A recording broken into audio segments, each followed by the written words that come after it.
What happens when the line between urban legend and outright violence becomes blurred? Growing up, we often set out to explore the dark secrets hiding away on the edges of our communities. The lack of fear that comes with being young can prove to be a weakness, getting us into situations that quickly escalate beyond innocent curiosity. Nevertheless, we push beyond our comfort zone, flirting with what lies in wait, concealed in the shadows. It's 2001 in Tustin, California, a suburban neighborhood in the heart of Orange County. John, who was a senior at Tustin High School, had just learned about Black Star Canyon, a place permeated with myth and legend. He heard stories that it was the location of a Native American massacre, and that a satanic church was now using it for their rituals. There were also tales of possible KKK rallies and cross burnings, along with other dangerous things that lurked in the unassuming hills to the east. John, having always had an interest in the paranormal and the occult, gathered a group of friends and set out for the canyon. The teen-filled car left the familiarity of the city lights and entered the darkness of Santiago Canyon from the north through the city of Orange. They traveled for a while, before spotting a nondescript street sign for Black Star Canyon Road, then made the turn, heading deeper into the foothills. Without a streetlight for miles, they drove on the dark road for a short distance before it ended abruptly at a simple steel gate. A bullet-riddled sign on the front of it read, "Gate closed." While this was enough to stop them from driving further, it would not keep the group of teenagers from parking their car and proceeding on foot to the trail that lay beyond. They walked down the dark tree-lined path, joking around and laughing, giving little caution to what or who could be out in the canyon with them. After walking for a half-mile, a low and quiet rumbling broke the still silence of the night around them. From behind, they could see what looked to be headlights coming down the trail towards them. Not sure if they were trespassing, and thinking the vehicle might be a cop, the group scrambled down into a ditch, hiding in the shrubs. The reverberating growls slowly crescendoed as beams of light streaked down the trail where they had just been standing. It was a truck, but it wasn't the police as they had suspected. The pickup then suddenly rolled past where the terrified teens were hiding. The way it was moving indicated to John that the person driving was looking for something or someone. They stayed crouched in the dirt, trembling and pondering the possibly sinister intentions of the person patiently searching the trail. Why would someone be out here looking for them? Were they trespassing, he thought? When they felt the truck was a safe distance away, the teens emerged from their hiding spot in the brush and speculated about how the vehicle got past the gates. Witnessing the stranger scanning the canyon left them unsettled and disturbed, so they decided it was time to go. As the group began their walk back to their car, headlights again cascaded out of the pitch black of the canyon behind them. The truck was making another pass. The group quickly got off the trail, hiding behind some thick bushes only a few feet away. While the truck trudged eerily past the petrified teens, the sound of the rubber tires on the dirt road vibrated through the otherwise calm air. John fearfully watched the truck continue its mysterious quest through the canyon. The outside noise dulled as the intense pounding of his own heart filled his ears. He was unable to identify any features of the driver, only seeing a silhouette turning its head to scan the terrain. Thinking they might be a hunter's prey, they leaned on their better judgment and got out of Black Star as quickly as they could. The thrill of making it through such an intense situation didn't act as a deterrent, as John couldn't wait to make another nighttime trip into the canyon. About a month after his strange encounter with the truck, John and the same group of friends would take another trip into Black Star. It was a cold and mostly quiet night, as they could hear strange noises all around them, but wrote it off as animals and nothing particularly threatening. After a short time, the group came across an abandoned school bus, left on its side in the ditch just off the trail. Investigating further, they could see that time had taken its toll on the machine, as it had obviously been there for years. Everyone had their own ideas as to how the school bus came to find its final resting place in the canyon, sharing a laugh over the more outrageous ruminations. There was nothing outwardly scary about the bus other than its foreign presence in the otherwise natural environment. After walking for miles into the canyon, they noticed a small rickety shack.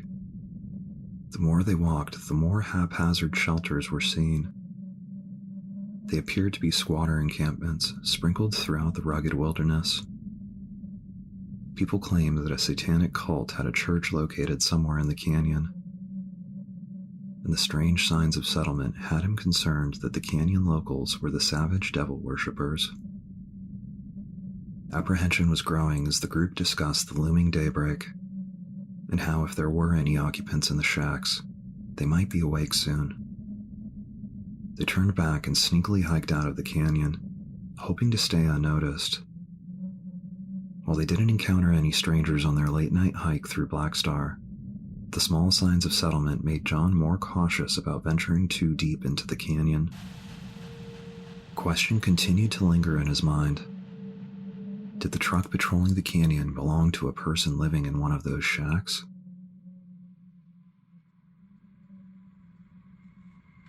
On another occasion, John and a couple friends were out one night and looking for a place to drink some beer. They decided to go out to the Black Star Gate, thinking that this would keep them away from the prying eyes and nosy neighbors often found in the suburbs. It was a nice night, and the group stood around the car, drinking and smoking cigarettes. Down the long road, they could see headlights approaching them. John and his friends quickly moved to stash the beer in case they would be dealing with the cops. As the car got closer, they could see it wasn't the police. The car parked on the other side of the road, and two men that looked to be in their early 20s got out. Oddly, they were both wearing black trench coats. The men calmly walked up to John and his friends and asked him if they would like to join them as they went into Black Star Canyon in search of the satanic church. The group simultaneously declined the invitation. When one of the men withdrew a samurai sword from beneath his trench coat, he sternly said again, "Do you want to go find the satanic church with us?" It was quiet for a moment. Then John said, "Nah, man. We're not planning on going out there. You guys have fun." The men turned their heads to face each other and shrugged before walking off towards the gate. Saying nothing in response, the group immediately got in the car and left, not wanting anything to do with the sword-wielding strangers. The folklore and strange experiences couldn't keep John away.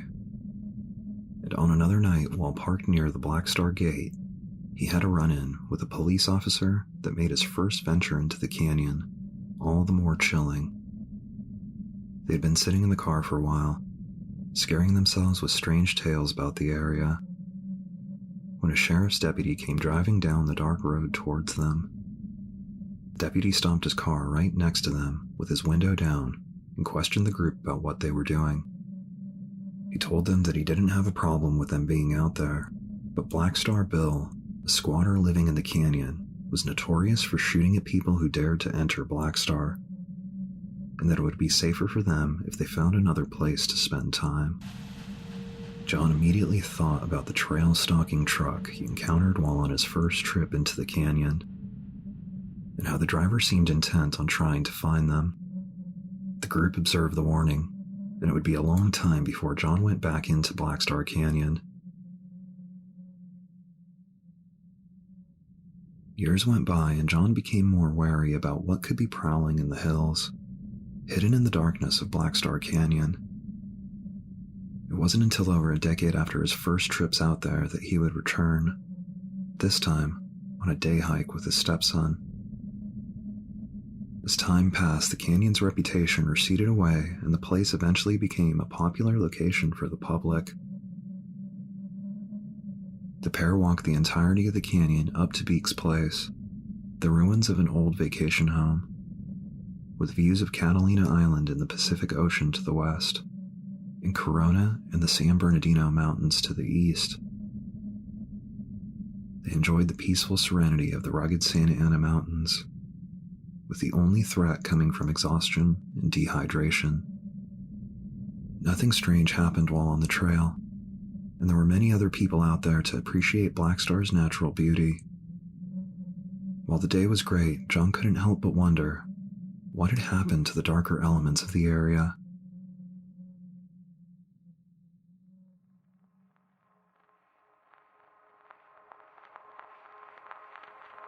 What dark secrets are hidden away in Black Star Canyon, deep in the eastern foothills of Orange County, California?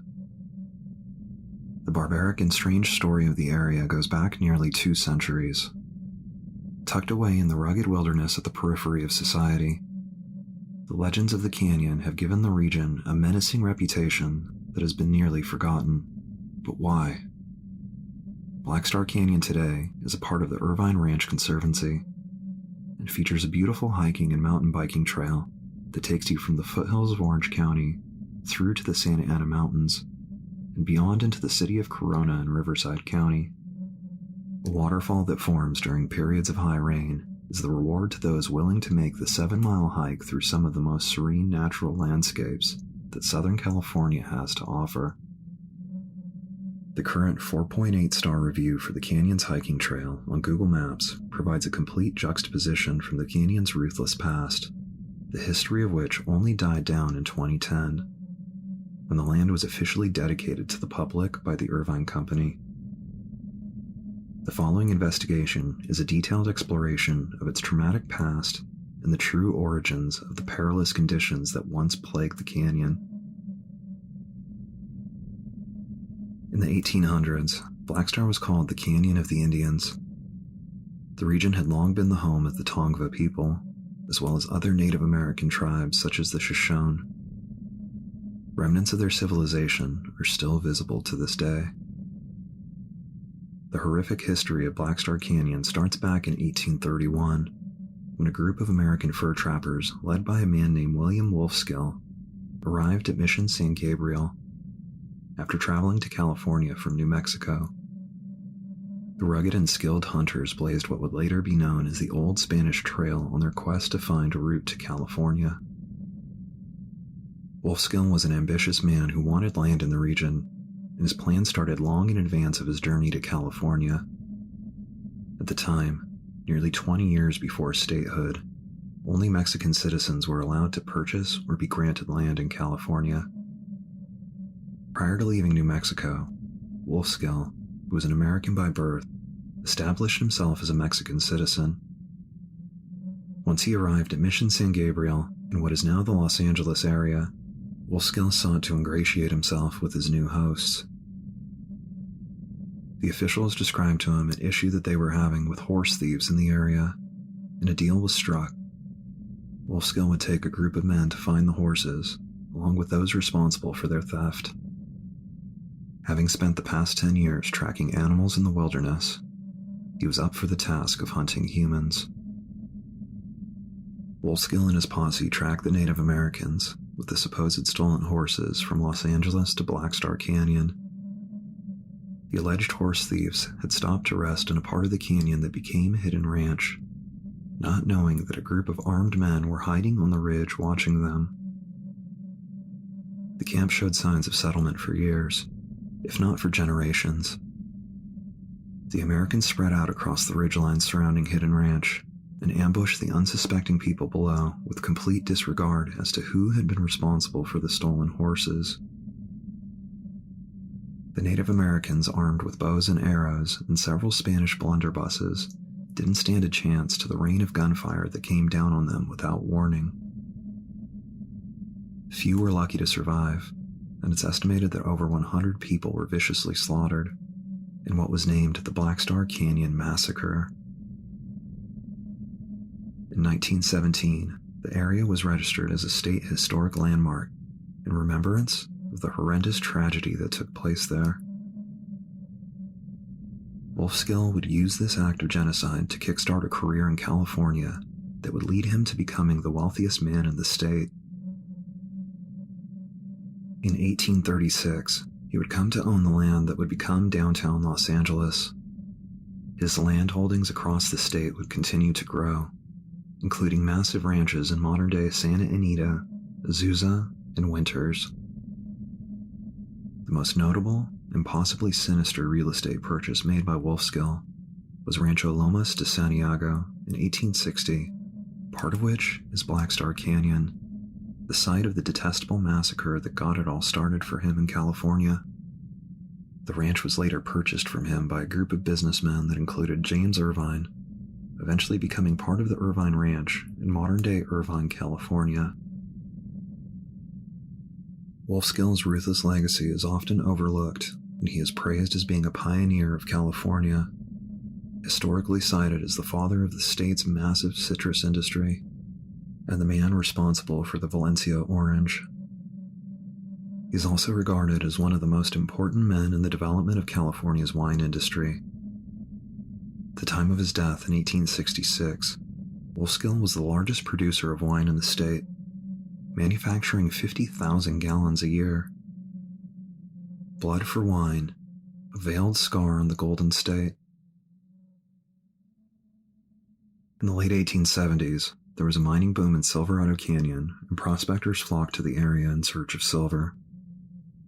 Coal was discovered in the Canyon of the Indians, and it was renamed after the Black Star Coal Mining Company, which operated a mine near the entrance to the canyon from 1877 through the early 1900s.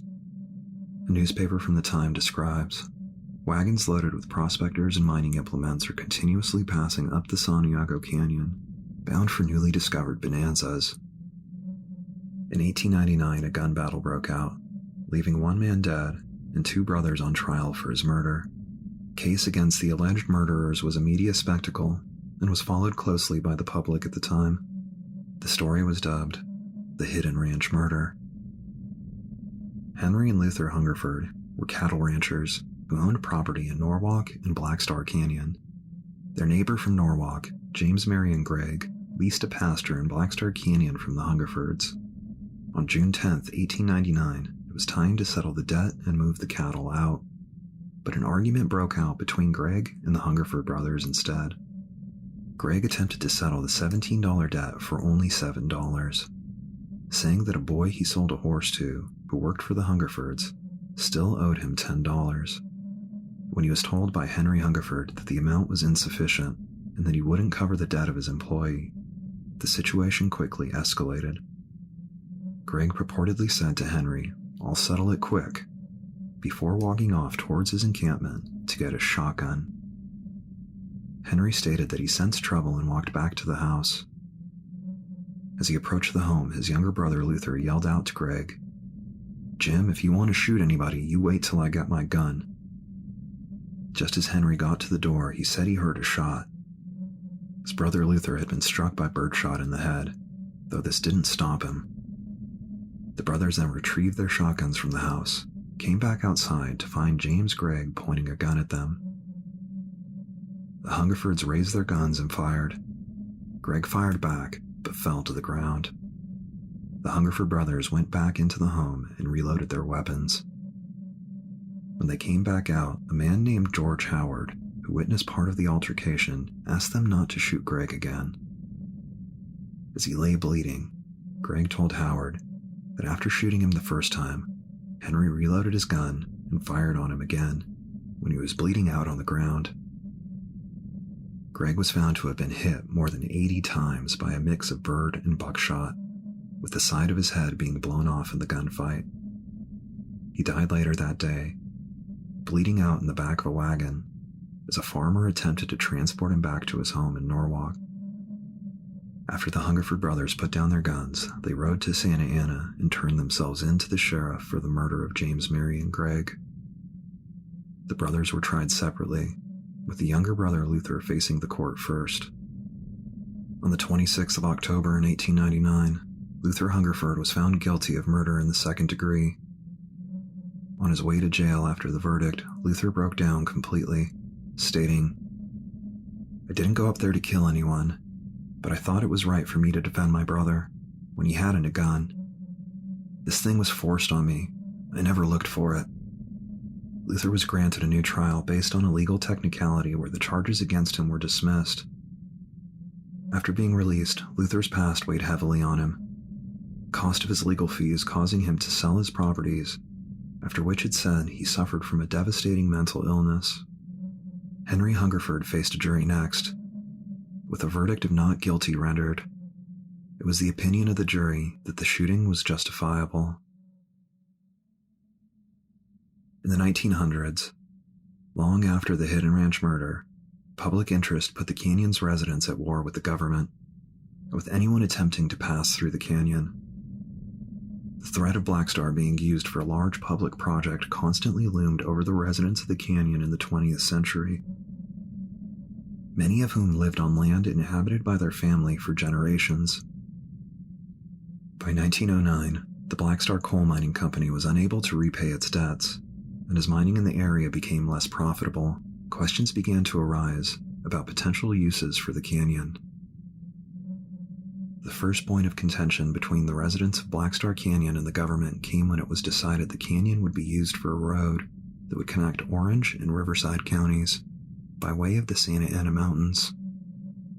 As automobiles became a prevalent form of transportation, the canyon's trail was officially made a public road, much to the ire of local homesteaders. Construction on Black Star Canyon Road started on June 8, 1927, and the resulting thoroughfare was nothing more than a graded 9-foot-wide dirt path when complete. The treacherous road was often closed due to winter rains and summer wildfires, and never became a popular route for the public. The remoteness of the canyon made it difficult for those that found themselves in the unfortunate need for help. In 1930, a man involved in a car wreck with his wife and friend had to crawl for 2 miles over the course of 8 hours just to notify someone about the grisly accident. By the time anyone made it back to the crash site, the man's friend was dead, and his wife was severely injured, clinging to life. The public road was only the beginning, as major water projects that sought to completely change the landscape of the canyon also threatened Black Star residents. In 1936, a proposal was submitted to turn the canyon into an aqueduct. The plan was to divert half the flow of the Colorado River through Black Star and down to Lake Hodges in San Diego County.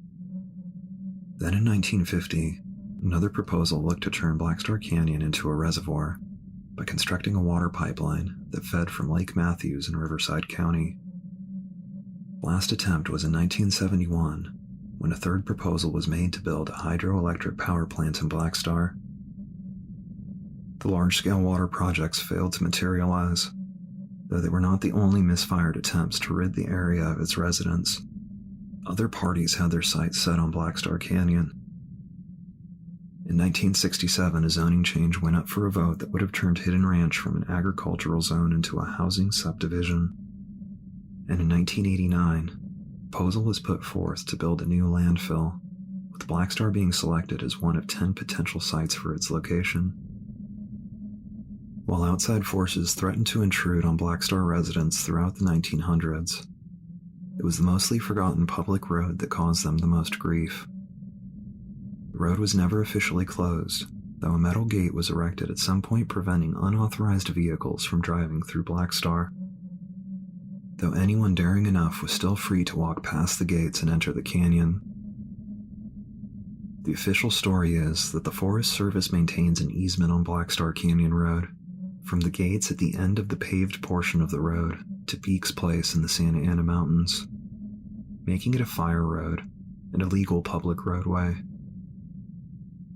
If you were to ask the residents at the time, they would have told you a different story, asserting that Black Star Canyon Road is on their property and that anyone on the land was deemed a trespasser.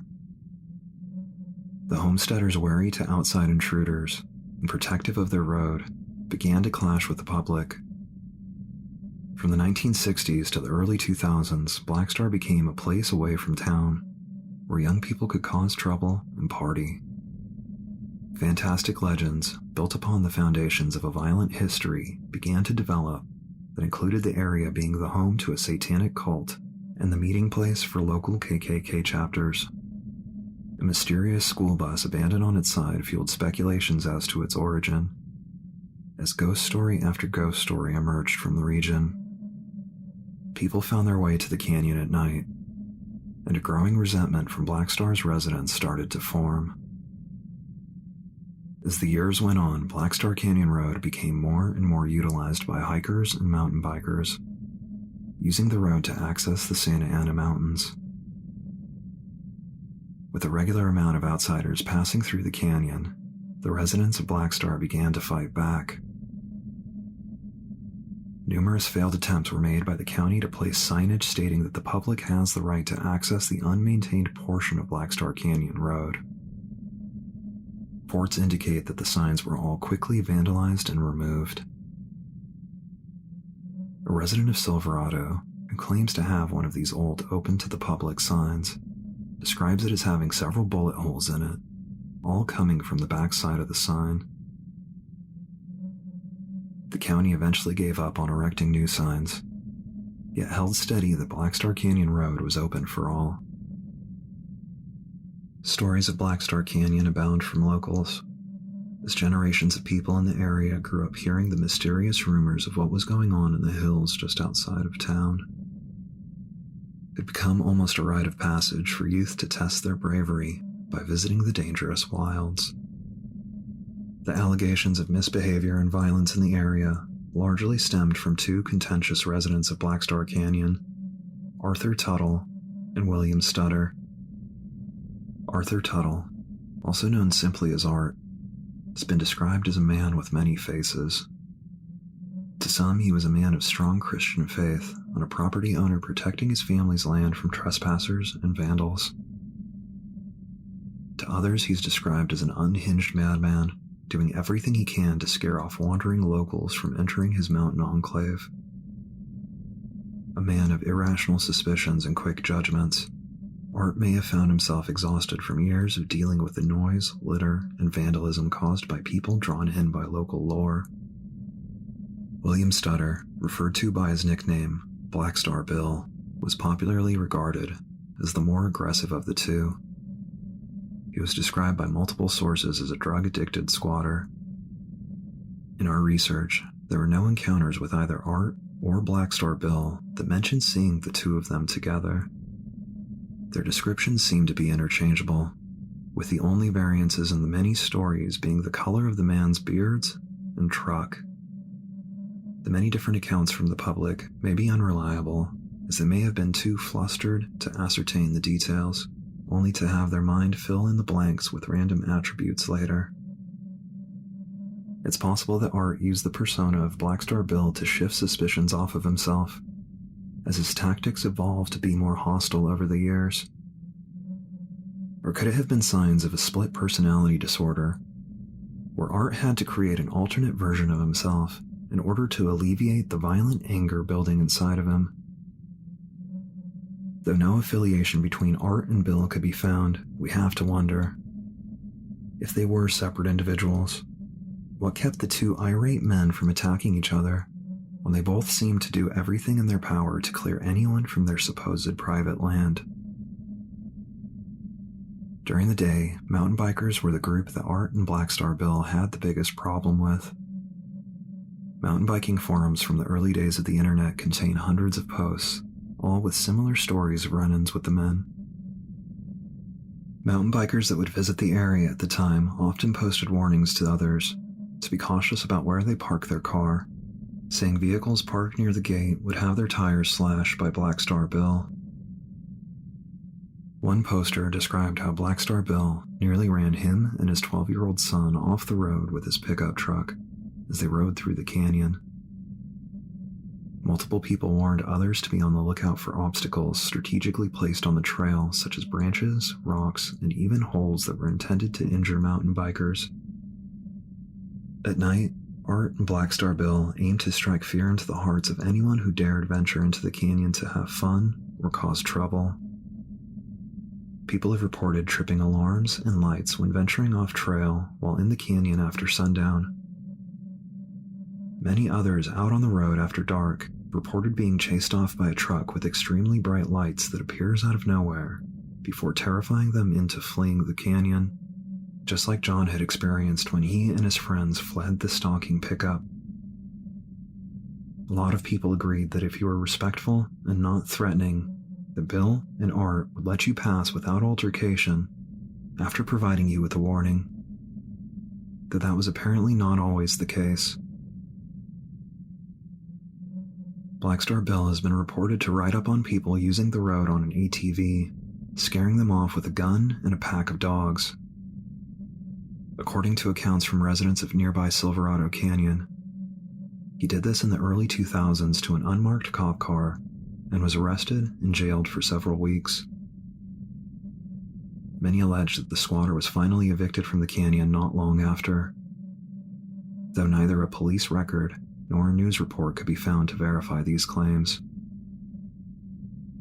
Art, however, was arrested for felony assault with a firearm after brandishing a weapon at a woman hiking with her dog on November 6, 2004. This may have been the final straw for him, and like Black Star Bill, many suspect that Art left the area not long after being released from jail. The land Art once occupied has been described as looking abandoned, and the countless tales of run-ins with both Art and Black Star Bill coincidentally stopped after 2004. The violent interactions may have also been what the Irvine Company finally needed to get Art out of the canyon. The cantankerous resident was likely in the way of ambitions to donate the canyon to the public. After all, it wouldn't look good for the Irvine Company to have hikers being shot at while trying to enjoy their regional park. Was it just luck, or had the Irvine Company somehow orchestrated these evictions? Whether or not you think the mountain men's actions were justified, many undesirable elements from society found their way into Black Star Canyon, particularly in the early 2000s. This made the canyon an extremely dangerous place to visit, let alone live in. A gang rape and a sniper attack stand out as prime examples. In the early morning hours of July 3, 2001, two teenage boys from Mission Viejo snuck out of their parents' homes. Their plan was to meet up with their girlfriends from Tustin. Once the couples were united, they set out for an evening of teenage fun in Black Star Canyon. The group parked their car at the gates to the canyon and then went for a walk. Upon returning to their vehicle, they found it had been vandalized. All the windows had been blown out, and the seats had been slashed. The boys, trying to make the best of the situation, attempted to push out the broken windshield in order to be able to see enough to drive. Just then, another car came down the dark, desolate road, and the boys flagged it down. The vehicle stopped, but it wasn't a good Samaritan there to lend a hand. It was 5 gang members from nearby Orange and Anaheim, the same group that had vandalized their car. The group had forgotten to steal the CDs from the vehicle, and had doubled back to retrieve them. The gang members then got out of the car and ruthlessly beat the 2 boys, going so far as to mercilessly hit one of the boys over the head with a rock. The gang members then took the 2 girls and headed for a secluded spot, leaving the boys behind. What they were about to do next, they didn't want anyone to see. They made their way to an isolated old quarry, dumping the car into a ditch along the way. The depraved gang members then repeatedly raped the 2 helpless girls as they cried and pleaded for it to stop. When the attack was over, the girls were abandoned in the canyon, naked and alone, bruised, bleeding, and in shock from their torturous assault.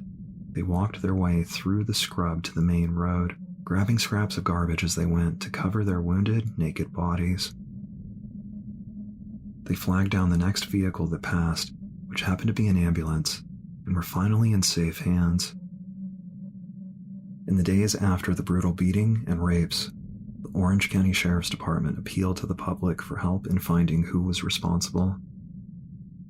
Fingerprint and DNA evidence had been recovered from the crimes, but there were no solid leads on who to connect it to. The case broke wide open days later when a gang tag was discovered on the Black Star Canyon gates by a sheriff's deputy. The investigation eventually led them to those responsible for the appalling acts in the canyon, and 5 young men were arrested, with ages varying from 15 to 21. The 2 youngest assailants reached a plea bargain in February 2002, and both men were sentenced to 17 years in the California Youth Authority on several counts of raping the girls and attacking the boys. On account of being minors at the time, they can't be held beyond their 25th birthdays. The next 2 men to face justice were found guilty of 39 felonies, including rape, molestation, kidnapping, and assault with a deadly weapon. They were both sentenced to 91 years to life in prison. The last man on trial for participating in the brutal Black Star attack was convicted of 9 felony counts of assault with a deadly weapon, vandalism, and robbery. The jury could not determine if he had sexually assaulted the girls, and a retrial was scheduled. Before the second trial started, he pleaded guilty to 2 counts of rape and was sentenced to 32 years in prison. By 2004, all 5 of the accused rapists had been convicted and sentenced, but the issues in Black Star Canyon were far from over. The violence was brought to a frightening climax when a sniper took up residence in Black Star in June of 2004 and engaged the sheriff's department in a deadly game of hide-and-seek. 52-year-old Henry Lee Brown, originally of San Antonio, found his way into Black Star Canyon that summer. The man had no affiliation to the area, and how he ended up there will forever be a mystery. Henry was a disabled Vietnam veteran, suffering from schizophrenia, and was described as being a drifter for the past 20 years. The chain of events were triggered on a Thursday morning when a resident of Black Star Canyon, Connie Mahaffey, caught a man staring into the windows of her house. She confronted the man and told him to leave. He did not initially respond to her demands, but eventually went away. Later that day, around 6:30 p.m., Connie and a friend went to a private gun range located 2 miles from her home in the canyon. Everything about the situation was typical, and the thoughts of the strange man outside her home had been pushed to the back of her mind. She steadied herself and took her first shot. Immediately after that, 2 gunshots rang out from the trees, with at least one of the bullets passing between Connie and her friend. The pair ran from the range and were able to make it out of the situation unharmed. After reporting the incident to the authorities, a search ensued involving officers on the ground and in a helicopter. But no trace of anyone was found. After investigators left empty-handed, an uneasy peace fell over the canyon. 2 days later, the drifter in the canyon would emerge again. "I thought I was in Baghdad," is how the scene was described by a witness. On Saturday, June 12th, in nearby Baker Canyon, around 15 shots were fired at workers by an unknown assailant at the Baker Canyon Green Recycling Center. One of the workers was grazed in the arm by a bullet, but did not suffer life-threatening injuries. Another worker had a bullet hit the loader he was operating, striking 6 inches above his head. The workers scrambled to flee the area on foot and in their trucks before anyone was seriously injured by the shooter. At 11:09 a.m., sheriff's deputies responded. With tensions in the area already at a high, they came in full force, with at least 50 officers on the ground, accompanied by 2 helicopters, one of which was occupied by a SWAT sniper team from the Orange County Sheriff's Department. A 4-hour-long gun battle broke out in the canyon. As the walls came closing in, Henry Lee Brown shot Deputy Jerry Larson twice. A bullet went through his right arm, while another was lodged in his left shoulder. About 2.5 hours into the battle, Deputy David Tilstra, the pilot of the SWAT helicopter, was hit by a bullet in his lower left leg that passed through the bottom of the helicopter. Brown continued to fire his rifle, hitting the other helicopter and an armored vehicle. Tilstra, a veteran of the war in Vietnam, continued to fly the helicopter while wounded for more than an hour until he and the sniper in his craft were able to locate Brown hiding in a dry creek bed about 2 miles into Baker Canyon. The orders were given, and Henry Lee Brown was shot and killed by the SWAT sniper, perched high in the air in the bullet hole-ridden helicopter. Both deputies survived their wounds, and the incident became one of the first officer-involved shootings from the air in the nation. As a result of this incident, SWAT teams are regularly trained on how to fire on moving and stationary targets from the air, a tactic employed again in 2015 on a fleeing vehicle on a freeway in San Bernardino. A grim legacy that emerged from the threat of violence that became commonplace in Black Star Canyon in the late 1990s and early 2000s. What caused Henry to start attacking people in the canyon will never be known. His mother and son would later describe him as a caring man when he was on his medication. Black Star was becoming a black eye on Orange County, but after a 10-year effort to, quote, clean it up, unquote, the canyon and adjacent lands were donated to the public on June 30th, 2010 by Donald Bren and the Irvine Company. As a result of the 20,000-acre gift, the amount of parkland that the county owns more than doubled overnight. Future plans for the area include turning Black Star Canyon into a nature park. While the worst parts of Black Star's loathsome history are hopefully behind it, the dark legends and violent activity of the past still call out to the curious amongst us. We explore and investigate, hoping to catch a glimpse of the unknown, ignorant or oblivious to real-life monsters hunting the defiled grounds. Demoniacal and homicidal sadists still lurk in the rural darkness of Black Star Canyon, using the veil of safety brought on in recent years as a cover for acting upon their grisly desires. What dark secrets does the canyon hold? And what dangers await those curious enough to venture inside?